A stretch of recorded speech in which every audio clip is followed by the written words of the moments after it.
Hey, what's going on, guys? Welcome back to the GM. It is your guy, Boulanger. Up next, just talking Ravens. Let's talk. So, not a whole lot of news to report. In fact, not any news to report. Not going to spend a lot of time trying to gas up what's already been gassed. I'm not trying to create any controversy with some sub story or some subplot. Just going to talk Ravens. I think right now, Wednesday, June 25th, the Baltimore Ravens are in the best place they've been in some time, specifically at this point of an offseason. In times past, we were still kind of wondering what we were going to do at certain positions, still trying to scour the free agency basement to see who was left, what we could add. But I think that we are in the best position possible. We don't really need anything. Yeah, we have some questions, but I don't think they're real concerns. And we have a little bit of time to get some of those concerns addressed, right? I think when you look at our team from top to bottom, we're solid. Every position group has something to look forward to. Every position group has some type of battle for who's going to get that last roster spot. I mean, think about it. When you look at the running back room, is last year's 5th round pick, is he going to grab onto one of those final spots as maybe a special teamers or some type of emergency replacement? Who knows? I don't think so. When you look at the tight end room, it's stacked at the top. Likely, Andrews, Kolar. Does that leave room for some of the UDFA guys from last season to kind of make some noise? Probably not, because it's already a solid group. When you look at the wide receiver room, is there any room for anybody else? Is there any room for real competition? I don't think so. Because you got to think about it. You got Zay, Bate, D-Hop, Tez Walker, LeJohntay Wester, and Tylan Wallace. There's not any room at the very end for a Dayton Wade or another guy who showed something last season or somebody who may show something this season. Even when you look at the offensive line, right? The 5 starters are pretty much set, even though the left guard position has not been, totally claimed. But we understand it's going to be Ronnie, Voorhees, Linderbaum, Falele, and Roger Rosengarten. And pretty certain about some of the backups. I definitely believe Emory Jones will be on this roster unless he is still hurt and he starts out on IR. But beyond that, you're definitely going to see Benson and Note Boom on this roster. Possibly even Ben Cleveland. Dellinger maybe on this roster as well. So there's not much room. Right now, could something happen, injury, some type of setback that may open up some competition? Yeah. But I think the roster spots are pretty much filled.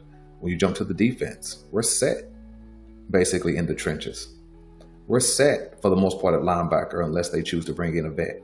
We're set at edge. We're set at corner. We're set at safety with a question mark at the free safety position depending on health.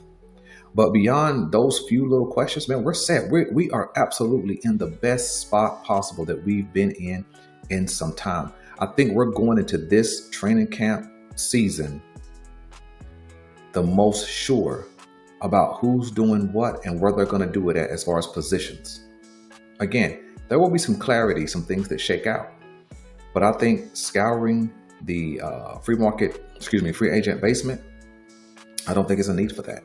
Because I think you're going to see at the cut down markers, you're going to see some good talent become available. And so that'll be time for us to scoop up somebody. But I think right now, all of the competition in Baltimore is set to be held at the practice squad. Who are the dudes that are going to make the practice squad? I think this may be the season that all of our draft picks make the roster, because all of our draft picks were selected at a position that had some type of need. Malachi Starks, position of need. Mike Green, position of need. Emory Jones, position of need. Teddy Buchanan, position of need. Benson, position of need or need for depth.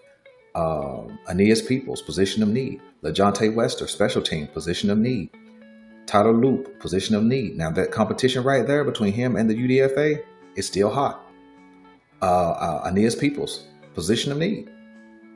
or need for depth. Garrett Dellinger, position of need or need for depth. Bilal Coney, and I think the last guy I have not mentioned is Longerbeam, positions of need or need for depth. So I think that this is an opportunity to keep a salary low with our draft picks, because in front of those dudes, with the exception of the top two, they're not expected to have a huge role, so they can just settle in as depth pieces in their first season. So I'm super excited, man, about the job EDC has done. So shout out to EDC. Shout out to the Baltimore Ravens, man, for being talented from top to bottom for a super competitive season. And as a fan, man, that's all we can hope. As a fan, right? Just speaking as a fan, not a content creator. I absolutely believe that the Ravens have everything they need to go win a chip. Barring health, barring discipline errors, there should be nothing that really stands in our way. And so, man, if we can put all of these pieces together, man, in a good mix, we should be holding the Super Bowl trophy in 2026, Santa Clara. So listen, man, that's all I have for you, man. Just wanted to kind of tell you what I was thinking about where we are. I'll be live in the morning talking about the free agent signings and in the context of All In.